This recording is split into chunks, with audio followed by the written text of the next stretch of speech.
Parshas Mishpatim. There's a very interesting pasuk, which there's two ways of reading it. The simple way of reading it is a commandment. But there's another way of reading the pasuk also, which is that it's a haftacha. It's a promise from Hashem. The pasuk says, "Va'anshei kodesh tihiyun li," you should be a holy people. "Uvasar besadeh treifa lo tochelu," and meat which is not kosher, it's been ripped apart in the field, you shouldn't eat. Now the simple read of the pasuk is that it's a commandment. How do you be a holy person?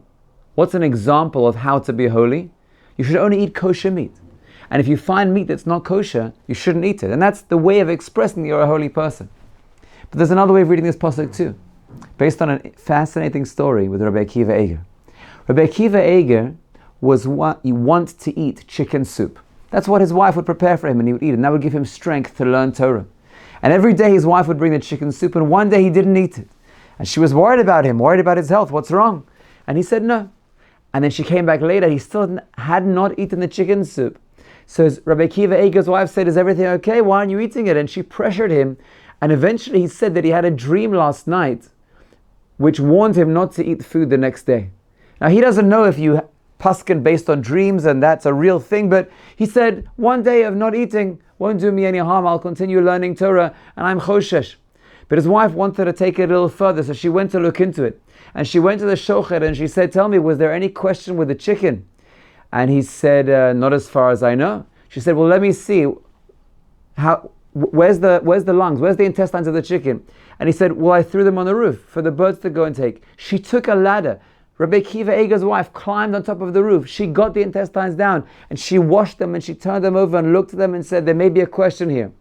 She washed them and gave them to one of the bochrim who would learn by Rabbi Akiva Eger, not saying that it's from her. And she sent those intestines of that chicken to her husband, to Rabbi Akiva Eger.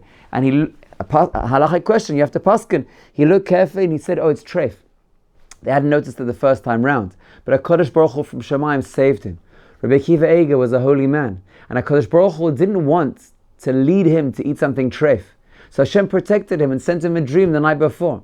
There's another amazing story with the author of the Baal Sri De'esh.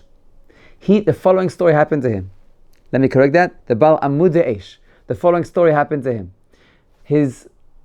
In his town, there was someone who didn't like him so much and wanted to trick him and wanted to show the whole town how he's not such a holy individual.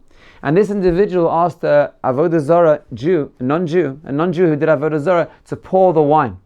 After pouring the wine, he then put it back into a kosher bottle and sealed it properly. And when it was Purim time, he sent Mishloach Manos to the rabbi of the town. And he said to him, "Rabbi, here's Mishloach Manos for you." And the rabbi said, "Thank you very much." And he took the wine and he put it down. His wife put it under the bed. They slept on the bed. Now, there's a halacha that says that if you've slept on a bed and there's food underneath, there's a sakana to eat that food. And his wife said, "I'm so sorry, I didn't realize," and it went underneath the bed. No, never mind, we won't eat it. And he gave it as a gift to a non-Jew. Afterwards, this conniving individual who wanted to trick the rabbi came back and he said, "Rabbi, how was the wine?" And the rabbi said, "Oh, I'm so sorry, a mistake happened and I ended up putting it under my bed. I gave it to a non-Jew." And the man was in shock and he said, "Rabbi, you really are a holy individual. I didn't realize how holy you are, and I want to beg your forgiveness.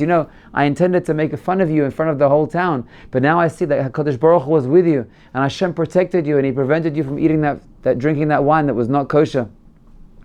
So that's another way of reading the pasuk. The first way of reading the pasuk was a tzivui. It was a commandment. You should be holy. You shouldn't eat treif. The second way is a promise. Anshei kodesh tihiyun li. You be holy individuals. You spend your life connecting to HaKadosh Baruch Hu. And as the Ramban writes, that if you are trying to be a tzaddik, then you have a higher level of hashgacha pratis. If you will be Anshei Kodesh, if you will be holy people, then there's a promise from HaKadosh Baruch Hu that basar treifa lo tochelu, that even by mistake, even by accident, Hashem will help you and give you hashgacha pratis, siyata deshmaya, that you won't come to eat treif. That's the famous story in Chulin, where Rabbi Pinchas ben Yair had a donkey, and he was on his way to do Pidyon Shvuyim, and they offered the donkey food. The donkey refused to eat, and eventually Rabbi Pinchas ben Yair asked, is there anything wrong with this food? They said, no, it's fine. They said, did you separate maser? And they said, no, we didn't separate maser, we're giving it to an animal. And he said, no, separate maser. And then the donkey ate. Now, the donkey doesn't have seichel.